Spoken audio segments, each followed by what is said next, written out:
Hey there, landscape designer. I'm Charlene Gray. Welcome to Landscape Elevation, where I talk about all things landscape design, geared toward those of you who are landscape design entrepreneurs, whether you're just getting started in your side hustle or you've been in business for years. I hope the things I talk about resonate and help you on your journey as a landscape designer. This video is releasing on January 1st, and it has occurred to me that the topic is actually quite fitting since a new year brings new resolutions, new dreams, new goals for the upcoming year. What better resolution for your landscape design business than to commit to dropping the baggage of clients who, for one reason or another, have proven themselves to be zero fun to work with?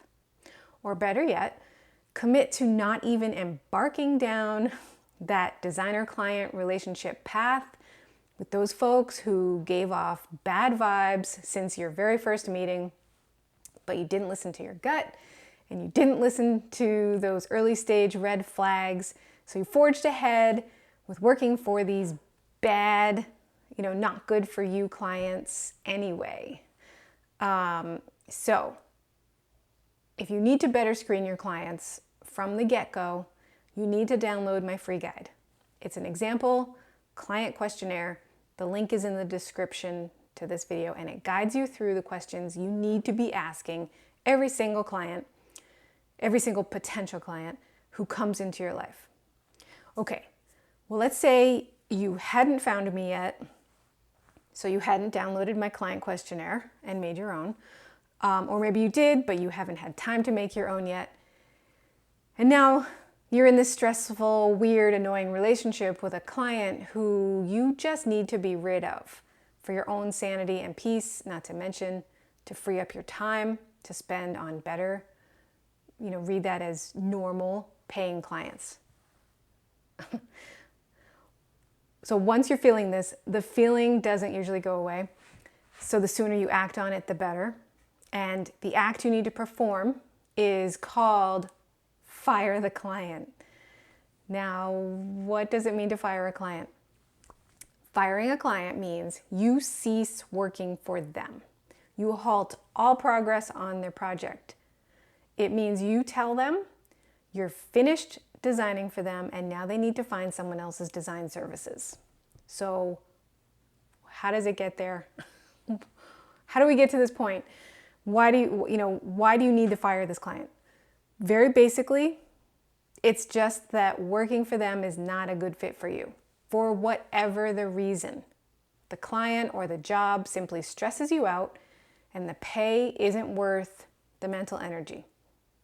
So maybe it's their attitude, maybe they don't pay you on time, maybe their contractor doesn't respect you, maybe this client commits a crime and it's all over the news and you just don't want to be associated with them anymore.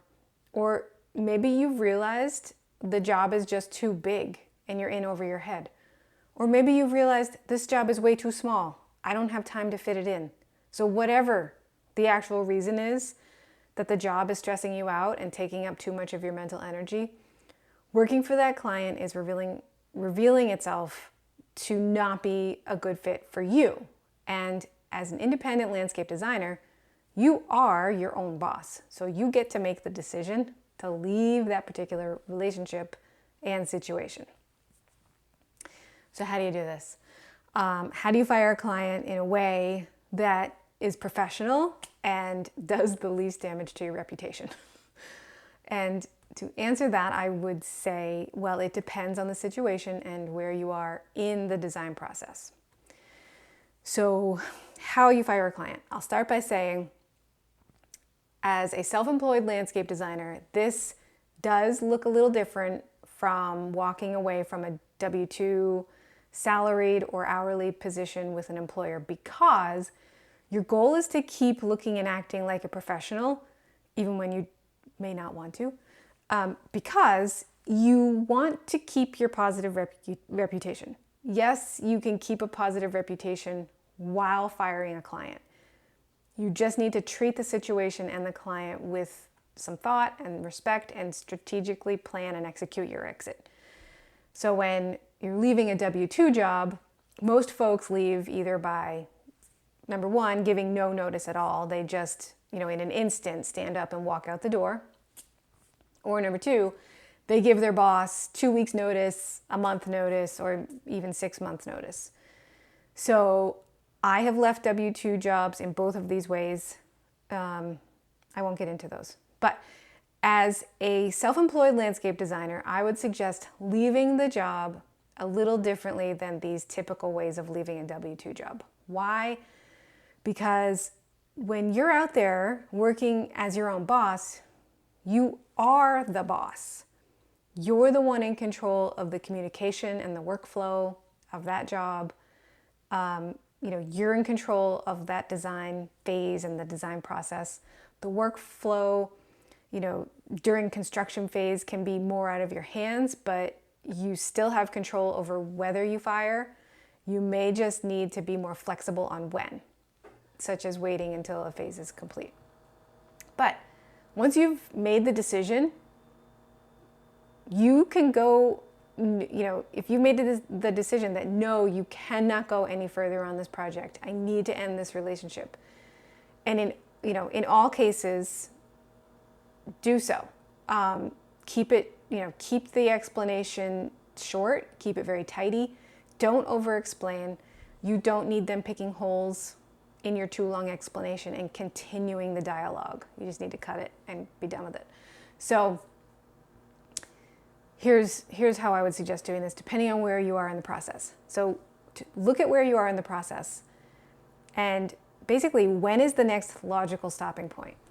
If you're early on in the process, and I mean you're still interviewing them, you're still trying to discern what it is they actually want from you, this is the easiest time to fire a client. So if the red flags didn't start showing, after they filled out your questionnaire, but they are starting to show now that you're in communications with them, this is a great time to listen to your gut, because to be honest, the firing gets harder the deeper you get into the project and the relationship.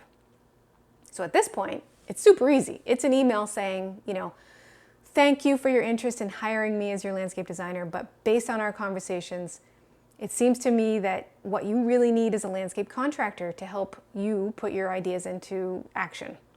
Period. Bye. Or, it's an email saying, thank you for your interest, but based on the size and scope of your project, I won't be able to fit your project into my schedule until, give them a year, like 2 years from now. And they'll be like, oh, wow. And so the awesome thing about this line is that you can say this about a job that's too small or a job that's too large for you at this point in your life.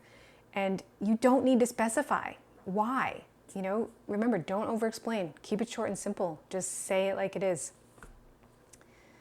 Now, if you've already started the drawing phase, if you're in drawings, it gets a little bit harder. So let's say, what I would say is complete the drawings that you're working on before you give them the fire email. Again, the sooner the better. If you're still in the conceptual phase, it's easier than if you're in the preliminary phase. And in the preliminary phase, it's easier than when you're in the final master plan phase.